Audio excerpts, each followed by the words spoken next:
ಎಲ್ಲರಿಗೂ ನಮಸ್ತೆ. ರಾಮ್ ಸ್ನೇಹಿತರೆ, ಎಲ್ಲರಿಗೂ ಇವತ್ತು ಯುಗಾದಿ ಹಬ್ಬದ ಆರ್ಥಿಕ ಶುಭಾಶಯಗಳನ್ನು ಹೇಳ್ತಾ ನನ್ನ ವಿಡಿಯೋನ ಸ್ಟಾರ್ಟ್ ಮಾಡ್ತೀನಿ.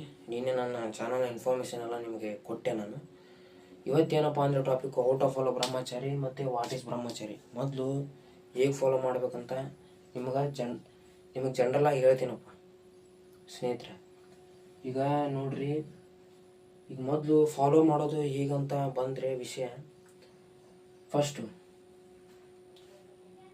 ಈಗ ನೋಡಿ, ಬ್ರಹ್ಮ ಮುಹೂರ್ತದಲ್ಲಿ ಹೇಳಬೇಕು.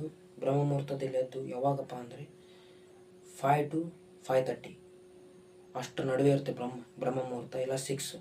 ಅದು ನಿಮ್ಮ ಡಿಸ್ಟಿಕ್ ಮೇಲೆ ಡಿಪೆಂಡ್ ಆಗಿರುತ್ತೆ. ನೀವು ಮೊಬೈಲ್ನಲ್ಲಿ ಗೂಗಲ್ನಲ್ಲಿ ಚೆಕ್ ಮಾಡಿಕೊಂಡ್ರೆ ಅದು ನಿಮಗೆ ಬರುತ್ತೆ. ಆ ಟೈಮ್ ಪ್ರಕಾರ ಎದ್ದು ನಿಮ್ಮ ದಿನಚರಿ ಏನು. ಫಾರ್ ಎಕ್ಸಾಂಪಲ್, ಈಗ ನೋಡಿ, ಬೆಳಿಗ್ಗೆದ್ದು ನೀವು ಬ್ರಷ್ ಮಾಡೋದಾಗಿರ್ಬೋದು, ಎಲ್ಲ ಮುಗಿಸಿ ಏನಪ್ಪ ಅಂದರೆ 5 to 7 ಅಂತ ಅಂದ್ಕೊಳ್ಳಿ. ಏನು ಮಾಡಬೇಕು? ವರ್ಕೌಟ್ ಮಾಡಬೇಕು. ಏನಪ್ಪ ವರ್ಕೌಟ್ ಅಂತ ಹೇಳ್ತೀನಿ ನೋಡಿ. ಯೋಗದಲ್ಲಿ ಅನುಲೋಮ ವಿಲೋಮ, ಭಸ್ತ್ರಿಕಾ, ಕಪಾಲಿಪಾತಿ ಮತ್ತು ಮೆಡಿಟೇಷನ್ ಆಸನಗಳು, ಚಕ್ರಾಸನ, ಪದ್ಮಾಸನ, ಭುಜಂಗಾಸನ, ಹೌದಾ, ಮತ್ತು ವಜ್ರಾಸನ, ಬ್ರಹ್ಮಚರ್ಯಾಸನ. ಈ 5 ಆಸನಗಳು ಭಾಳ ಇಂಪಾರ್ಟೆಂಟ್ ಗಾಯ್ಸ್.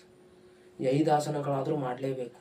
ಇನ್ನೊಂದು ವರ್ಕೌಟಿಗೆ ಬರ್ತೀರ ನೀವು. ವರ್ಕೌಟ್ ಅಂದ್ರೆ ಏನು? 5 ಕಿಲೋಮೀಟರ್ ಕ್ರಾಸ್ ಕಂಟ್ರಿ ಭಾಳ ಇಂಪಾರ್ಟೆಂಟ್. ಅದನ್ನು 5 ಕಿಲೋಮೀಟರ್ ಓಡಲೇಬೇಕು. ಇಲ್ಲಪ್ಪ ಆಗಲ್ಲ ಅಂದರೆ 3 ಕಿಲೋಮೀಟರ್ಸ್ ಅದು ಓಡಲೇಬೇಕು. ಓಡಿ ಬಂದಾದಮೇಲೆ, ಓಡೋಕ್ಕಿಂತ ಮುಂಚೆ ಸ್ಟ್ರೆಚಿಂಗ್ ಇಂಪಾರ್ಟೆಂಟು. ಓಡಿ ಆದಮೇಲೆ ಬಂದು ಯೋಗ ಮಾಡಿದರೆ ಇನ್ನೂ ಚಲೋ. ಓಡಿ ಆದಮೇಲೆ ಬಂದು ಯೋಗ ಮಾಡಿದರೆ ನಿಮ್ಮಲ್ಲಿರುವಂಥ ಎಕ್ಸಾಸ್ಟ್ನೆಸ್ಸು ಕಡಿಮೆ ಆಗಿ ಮತ್ತು ನೀವು ರಿಯಾಕ್ಟಿವ್ ಆಗ್ತಾರೆ. ಮತ್ತು ಆಮೇಲೆ ಏನು ಮಾಡಬೇಕು? ನಿಮ್ಮದೆಲ್ಲ ಮುಗಿದಾದ್ಮೇಲೆ, ಏನು ವರ್ಕೌಟ್ ಎಲ್ಲ ಮುಗಿತಾವಲ್ಲ, ಇವೆಲ್ಲ ಆದಮೇಲೆ ನೀವೇನು ಡ್ಯೂಟಿಗೆ ಕಾಲೇಜು ಸ್ಕೂಲು ಊರೆಲ್ಲ ಹೋಗಿ ಆದಮೇಲೆ ಬಂದು ಮತ್ತೆ ಈವ್ನಿಂಗ್ ವರ್ಕೌಟ್ ಹೇಳ್ತೀನಿ. ಈವ್ನಿಂಗ್ ವರ್ಕೌಟು ಬರೀ just Desi workout, fitness workout. For example, ದಂಡ, ಬೇಟಕ್, ಸಪಾಟೆ ಅಂತ ಬರುತ್ತೆ. ಈ 3 ದಂಡ, ಬೇಟಕ್, ಸಪಾಟೆ ಹೊಡೆದ್ರೆ ಸಾಕು. ಜಿಮ್ ಹೋಗ್ಬೋದು. ನಿಮ್ಗೇನು ಇಷ್ಟ ಬರುತ್ತೆ ಅದನ್ನು ಈವ್ನಿಂಗಲ್ಲಿ ವರ್ಕೌಟನ್ನು ನೀವು ಮಾಡ್ಕೋಬೋದು. ಮತ್ತು ಇನ್ನೊಂದು ಏನಪ್ಪ ಅಂದರೆ ಊಟದ ಬಗ್ಗೆ ಹೇಳ್ತೀನಿ. ಊಟನ ಅಗದಿ ಹೆಚ್ಚಾಗಿ ತಿನ್ನೋದೆಲ್ಲ ಮಾಡಬಾರ್ದು. ಫಾರ್ ಎಕ್ಸಾಂಪಲ್ ಏನಪ್ಪ ಅಂದರೆ ಸಾತ್ವಿಕ ಊಟ ಮಾಡಬೇಕು. ಸಾತ್ವಿಕ ಊಟ ಅಂದರೆ ನಾರ್ಮಲ್ ಆಗಿರುವಂಥ food, no non veg, only veg. ಹೌದಾ? ದಾಲು ರೊಟ್ಟಿ ಅಷ್ಟೇ. ಅದಷ್ಟೇ ತಿನ್ನೋದಂತ ಅಲ್ಲ. ನೀವೇನು ಸಾತ್ವಿಕ ಫುಡ್ ಇದೆ ಅದನ್ನೆಲ್ಲ ತಿನ್ಬೋದು. ಸಾತ್ವಿಕ ಫುಡ್ ಹಾಲು, ಡ್ರೈ ಫ್ರೂಟ್ಸ್ ಇವೆಲ್ಲ ತಿನ್ಬೋದು. ಆದರೆ ಏನಪ್ಪ ಅಂದರೆ ಹಣ್ಣು ಇವೆಲ್ಲ ಭಾಳ ಚಲೋ ಬ್ರಹ್ಮಚಾರಿ ಇರೋರಿಗೆ. ಇಷ್ಟು ತಿನ್ನಬೇಕು. ಯಾವುದೋ ಅಗದಿ ಅತಿಯಾಗಿ ತಿನ್ನೋಂಗಿಲ್ಲಪ್ಪ ಗಾಯ್ಸ್, ಹೇಳ್ತೀನಿ ನೋಡ್ರಿ ಸ್ನೇಹಿತರೆ. ಇನ್ನೊಂದು ಅಗದಿ ತಿನ್ನೋಂಗಿಲ್ಲ. ಬೆಳಿಗ್ಗೆ ತಿಂದರೆ ಮತ್ತೆ ಮಧ್ಯಾಹ್ನ ತಿಂದರೆ ಒಂದು ಸ್ವಲ್ಪ, ಮತ್ತೆ ಈವ್ನಿಂಗ್ ನಿಮ್ಗೆ ಎಷ್ಟು ಬೇಕು ನಿಮ್ಮ ಬಾಡಿ ತಕ್ಕಂಗೆ ನೀವು ತಿನ್ನಬೇಕು. ಅಗದಿ ತಿನ್ನೋದು ಅಷ್ಟೇ, ಮಧ್ಯಾಹ್ನ ತಿಂದ್ರೂ ಅಗದಿ ತಿನ್ನೋದೆಲ್ಲ ಮಾಡೋಂಗಿಲ್ಲ. ಒಂದು ಲೆವೆಲ್ ತಿನ್ನಬೇಕು. ಇಷ್ಟೆಲ್ಲ ಆಯಿತಾ?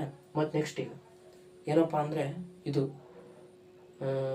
ಈವ್ನಿಂಗ್, ಇದು ರಾತ್ರಿ ಮಲ್ಕೊಳೋದು ಎಷ್ಟಪ್ಪ ಅಂದರೆ ಟೈಮಿಂಗ್ ಹೇಳ್ತೀನಿ.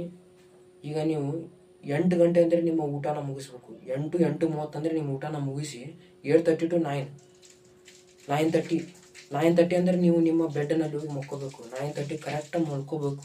ಆಮೇಲೆ ಮಲ್ಕೋಕ್ಕಿಂತ ಮುಂಚೆ ಹನುಮಾನ್ ಚಾಲೀಸ್ ಆದರೂ ಹೇಳಬೇಕು. 2 ಸಾರಿ 3 ಸರ್ತಿ ಜಪನಾದರೂ ಮಾಡಬೇಕು. ನಿಮ್ಮ ಇಷ್ಟ ದೇವರನ್ನ ಜಪ ಮಾಡಬೇಕು. ಆಯಿತಾ? ಇಷ್ಟು ಮಾಡಬೇಕು. ಇದಾದಮೇಲೆ ಮುಗಿದೋಯ್ತು ನೋಡಿ ಗೈಸ್. ಇಷ್ಟು ನಿಮ್ಮ ಡೈಲಿ ರೂಟೀನು. ನಿಮ್ಗೆ ಇನ್ನೂ ಹೆಚ್ಚಾಗಿ ಇನ್ಫಾರ್ಮೇಷನ್ ಕೊಡಬೇಕಂದ್ರೆ ಮುಂದಿನ ವಿಡಿಯೋದಲ್ಲಿ ಕೊಡ್ತೀನಿ. ಇನ್ನೊಂದು ದೊಡ್ಡ ಲೆಂತಿ ವಿಡಿಯೋ ಮಾಡಬೇಕಂದ್ರೆ ನಾನು ಸಪೋರ್ಟ್ ಮಾಡಿ. ಮತ್ತು ಇನ್ನೊಂದು ಹೇಳ್ತೀನಿ, ವಾಟ್ ಈಸ್ ಬ್ರಹ್ಮಚರ್ಯ ಅಂತ. ಇನ್ನೊಂದು ಕವರ್ ಮಾಡ್ತೀನಿ. ಬ್ರಹ್ಮಚರ್ಯ ಅಂದರೆ ಅರಿಷ್ಟ ವರ್ಗಗಳನ್ನು ಗೆಲ್ಲೋದು. ಬ್ರಹ್ಮಚರ್ಯ ಅಂದರೆ ಸೆಲಿಬಸಿ. ಬ್ರಹ್ಮಚರ್ಯ ಅಂದರೆ ಸಾಧಾರಣ ಇದ್ದವನು ಅಸಾಮಾನ್ಯ ಮಾಡೋದು. ಬ್ರಹ್ಮಚರ್ಯ ಅಂದರೆ ಸ್ವಾಮಿ ವಿವೇಕಾನಂದ. ಬ್ರಹ್ಮಚರ್ಯ ಅಂದರೆ ಚಾಣಕ್ಯ. ಗೊತ್ತಾಗಿರ್ಬೋದು ನಿಮಗೆ, ಅವರ ಹಿಸ್ಟ್ರಿ ಗೊತ್ತಿರ್ಬೋದು. ಅವ್ರ ಹಿಸ್ಟ್ರಿನ ನೋಡಿ ಅವ್ರ ಬಗ್ಗೆ ತಿಳ್ಕೊಳ್ಳಿ. ಬ್ರಹ್ಮಚರ್ಯ ಅಂದರೆ ಅದೇ. ಬ್ರಹ್ಮಚರ್ಯ ಅಂದರೆ ವೀರ್ಯನ ರಕ್ಷಣೆ ಮಾಡೋದು. ಬ್ರಹ್ಮಚರ್ಯ ಅಂದರೆ ನಿಮ್ಮ ಇಂದ್ರಿಯಗಳು, ಕಣ್ಣು, ಮೂಗು, ಬಾಯಿ, ಚರ್ಮ, ಕಿವಿ ಇವನ್ನ ಕಂಟ್ರೋಲ್ನಲ್ಲಿ ಇಟ್ಕೊಳೋದು.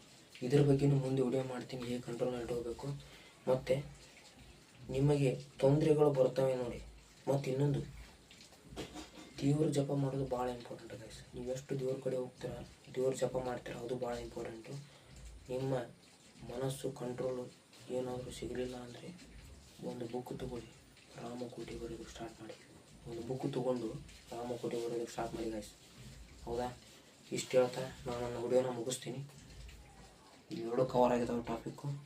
ನಾಳೆ ಹೇಗೆ ನಿಮ್ಮ ಮನಸ್ಸನ್ನು ಕಂಟ್ರೋಲ್ ಮಾಡ್ಕೋಬೇಕು ಅನ್ನೋ ಒಂದು ವಿಚಾರದ ಮೇಲೆ ಬರ್ತೀನಿ. ಆಯಿತು ಗೈಸ್, ಥ್ಯಾಂಕ್ಸ್. ಕೃಷ್ಣಾರ್ಪಣ ಮಸ್ತು. ಈ ಚಾನಲ್ ಸಪೋರ್ಟ್ ಮಾಡಿ. ಲಾಸ್ಟ್ ಒಂದು ಮಾತು ಹೇಳ್ತೀನಿ, don't dye with your dreams, dye with your story.